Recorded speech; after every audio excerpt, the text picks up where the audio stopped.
Hi friends, ഇന്നലെ ഞാൻ എൻ്റെ അപ്ഡേഷൻ ഇട്ടിട്ടുണ്ടായിരുന്നു. ഇന്ന് ടുഡേ നമ്മൾ ഇന്നെടുത്ത പ്രോഫിറ്റാണത്. Today $618, last week 4,996, last month 7,049. ഇന്നലെ നമ്മളൊരു 8 ഓർഡർ രണ്ടും വന്ന് ട്രിഗർ സെറ്റ് അടിച്ചിട്ടുണ്ടായിരുന്നു. വീണ്ടും പുതിയ ഓർഡറാണ് നമ്മൾ ഇട്ടിട്ടുണ്ടായിരുന്നത്. ഇന്നലെ 6,000 ഉണ്ടായിരുന്നത്, ഇന്ന് $7,049 പ്രോഫിറ്റാണ്.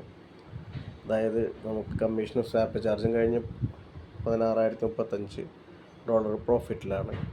ട്രേഡൊന്നും ഇപ്പോൾ ഓൾറെഡി ഒരെണ്ണം ഫ്ലോട്ടിങ്ങിൽ കിടക്കുന്നുണ്ട്, $49 പ്രോഫിറ്റ് നഷ്ടത്തിൽ. പക്ഷേ അത് ഓൾമോസ്റ്റ് പ്രോഫിറ്റിലായിരുന്നു. നമ്മൾ വെയിറ്റിംഗ് തന്നെയാണ്. ഒരു ബ്രേക്ക് ഔട്ടാണ് പ്ലാൻ ചെയ്യണത്. മണി മാനേജ്മെൻറ്റാണ് ഈ ട്രേഡിങ്. ഓക്കെ, നമ്മളിത് $1,00,000 എത്തിക്കുക എന്നുള്ളതാണ് 3 മാസം കൊണ്ട്. ഓക്കെ, ഒന്ന് വൈകിട്ട് ഉണ്ടായിരിക്കും. ഇപ്പോൾ സമയം 4:42. ഡേറ്റ് വരുന്നത് 24-ാം തീയതി. ഇന്നലെ 23-ാം തീയതി ആയിരുന്നു, ഇന്ന് 24-ാം തീയതി. Okay, daily updation ഉണ്ടായിരിക്കുന്നതായിരിക്കും.